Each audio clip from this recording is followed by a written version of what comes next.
At 9:14 a.m. over the Tunisian desert, a B-17 bomber was sliced nearly in half by a colliding fighter. Yet against every law of physics, it refused to fall. On February 1, 1943, First Lieutenant Kendrick Bragg was piloting his B-17 Flying Fortress, known as All-American, over Tunis when he saw two German fighters diving toward his formation from 11,000 feet. Bragg was 26 years old and had flown 41 combat missions without losing a single aircraft. The mission had begun 3 hours earlier from Biskra airfield in Algeria, with Bragg's squadron, the 414th of the 97th Bomb Group, ordered to destroy the docks supplying Rommel's Afrika Korps. They had dropped their bombs 12 minutes prior and turned for home when they entered what crews called the Gauntlet, the dangerous moment when German fighters swarmed the formation. The mathematics of survival were brutal, as a bomber crew needed 25 missions to go home, but the odds of reaching that number were less than 1 in 4. As Bragg watched, the first Messerschmitt attacked the lead plane, but the second fighter, piloted by German ace Erich Potzia, lined up directly on All-American for a head-on pass with 600 miles per hour of closing speed. Bragg's bombardier, Ralph Burbridge, fired the nose guns, walking 50 caliber rounds up the fighter's fuselage. Whether the German pilot was killed or wounded, he lost control and did not pull away. Bragg slammed the control column forward to dive, but it was too late. The fighter's wing clipped the B-17's vertical stabilizer and tore diagonally through the rear fuselage with a scream of tearing metal. The bomber pitched up violently, and Bragg felt the controls go slack in his hands. Looking back through the open bomb bay, he saw daylight where the fuselage should have been solid. The damage was catastrophic. The entire left horizontal stabilizer was gone, and the fuselage was sliced nearly in half. Co-pilot Godfrey grabbed his parachute, while navigator Harry Nusel looked at the gash and said only one word: bail. However, Bragg checked his instruments and saw 4 engines were still running, though 2 on the right were coughing. The altitude was holding at 9,000 feet, but the bomber wanted to climb, forcing Bragg to push forward with both hands and his knees to maintain level flight. They were 90 miles from Biskra, meaning they faced 90 minutes of flight time over enemy territory in a bomber that could tear itself apart at any moment. Bragg attempted to call his crew on the intercom, but he heard only static because the electrical system was damaged. He needed to know if the tail section was even attached and had to decide within 60 seconds whether to order his crew to jump into the Tunisian desert or try to fly the destroyed fortress home. Unbuckling his belt, Bragg climbed out of his seat and looked through the gash in the rear fuselage. He saw that the tail gunner, Sam Sarpolius, was still in his position, alive but cut off from the rest of the crew by 16 feet of empty air where the floor used to be. The tail was hanging by the right side frame and perhaps some structural members swinging in the slipstream. Amazingly, Sarpolius gave a thumbs up through the plexiglass, his 150 pounds of weight helping to hold the tail section stable. Engineer Joe James reported that both right engines were losing oil pressure, the left outboard engine was running hot, the oxygen system was dead, and the radio was gone. Radio operator Paul Galloway crawled forward with a desperate solution, noting that while the intercom was dead, the Norden bomb site autopilot wiring was still intact. The Norden system used separate electrical lines to control servos mounted near the rudder and elevator, designed to hold the aircraft steady during bomb runs. It was not designed to fly a crippled bomber home, but it was their only option. Burbridge, in the bombardier station, began manipulating the autopilot inputs based on Bragg's commands from the cockpit. The bomber drifted right, and every control input felt like pushing against a wall due to the massive drag created by the damaged tail. Bragg decided to try for Biskra, and the co-pilot ordered the crew to strip the plane of everything not bolted down to reduce weight. They needed to stay airborne for 90 minutes with 2.5 engines and half a fuselage. Waist gunner Michael Zook heaved his 700-pound machine gun through the gash, followed by the ball turret gunner dumping 40-pound ammunition cans. The German fighters made one more pass, but after the crew fired their remaining weapons, the fighters broke off, likely out of ammunition or fuel. The rest of the formation pulled ahead, following standard procedure not to risk 9 aircraft for one. All-American dropped to 7,000 feet as Bragg traded altitude for airspeed, knowing that going too slow would cause a stall, going too fast would rip the tail off completely.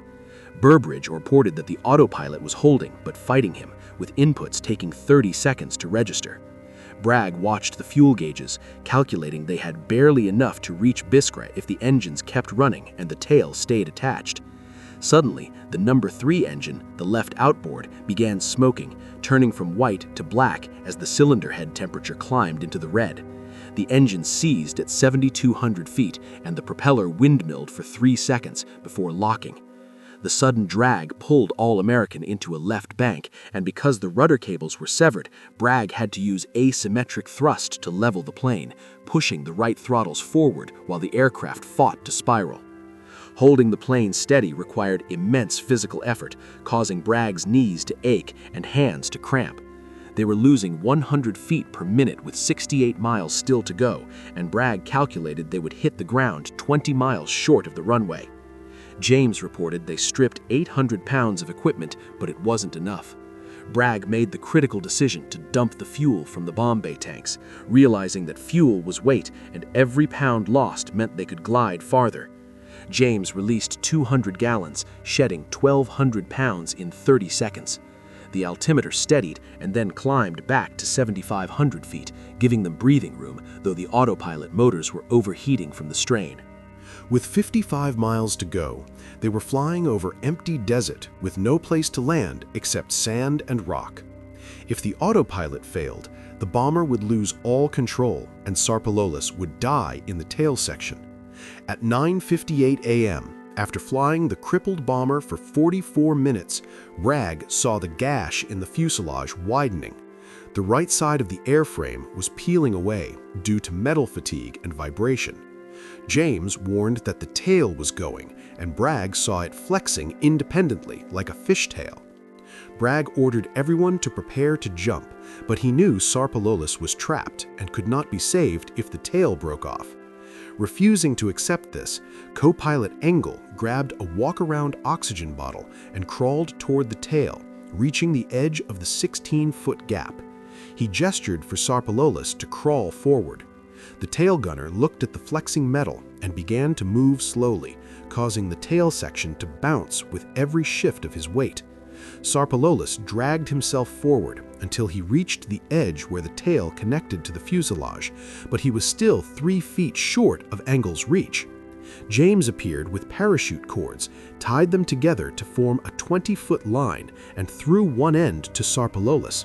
The gunner wrapped it around his wrist, and James and Engel pulled him across the gap, his boots catching the edge of the fuselage as they dragged him inside. With the gunner safe, the tail section flexed even more violently without his weight to stabilize it, shrieking as metal ground against metal. They were 23 miles from Biskra, with 19 minutes of flight time remaining.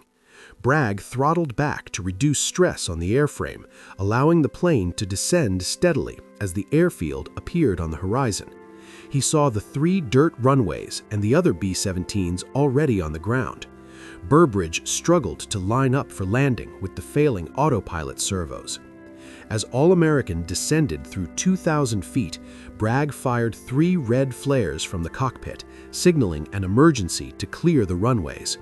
Ground crews scattered and trucks pulled away, leaving the airfield open for the crippled bomber. Bragg pulled the throttles back further, slowing the high and fast approach. Engel asked if they should lower the landing gear, fearing it might not lock, but Bragg ordered him to try, hoping the nose gear would take stress off the tail. The main wheels locked down, but the tail wheel indicator remained dark because the tail wheel was attached to the section barely holding on to the aircraft. At 200 feet, the packed dirt runway filled the windscreen. Bragg eased back on the yoke to lift the nose slightly, trying to hold the tail off the ground for as long as possible. The main wheels touched the ground, and dust exploded behind the aircraft as All-American bounced and then settled. As the bomber rolled at 80 miles per hour, the tail dropped and metal scraped across the packed dirt with a grinding howl. Sparks flew as the tail section dragged and then finally stopped dragging because it had separated completely. Bragg felt the aircraft lighten as the back end vanished. All-American rolled to a stop 800 yards down the runway with its engines still running. Bragg's hands were locked on the yoke, and Engel had to pry his fingers off after shutting down the engines. Bragg climbed out of his seat, his legs shaking from 4 hours of flying and 90 minutes of full tension. He walked back through the fuselage to the gash and saw straight through to the runway, where the tail section lay collapsed 200 yards behind them. The vertical stabilizer was bent, and the horizontal stabilizer was missing, but it was recognizable as part of an aircraft. Medics rushed to the scene, but the crew waved them off, miraculously uninjured. Hank Highland, the ground crew chief, walked around the aircraft in disbelief, telling Bragg that by every engineering calculation and law of physics, the plane should have broken apart over enemy territory. 10 minutes later, Lieutenant Cuckforth took the famous photograph that would circulate through every Air Force base, showing the B-17 standing with its fuselage cut open. The image revealed that the left horizontal stabilizer was ripped off at the root, the vertical stabilizer was damaged, and a diagonal gash ran from the top turret to the tail. Daylight was visible through a 16-foot gap, and only one engine out of 4 was undamaged. The survival of All-American was due to a critical decision made by Boeing engineers in 1935 to build the fuselage using an internal skeleton with heavy longitudinal stringers and deep circular frames, rather than relying on the skin to carry loads. This meant that even with the fuselage cut nearly in half, the remaining structural members could carry the load. Engineers from Wright Field arrived within a week to measure every damaged component, and the data was sent back to manufacturers to improve future designs. Lessons from All-American led to increased frame strength and redundant control runs in later aircraft.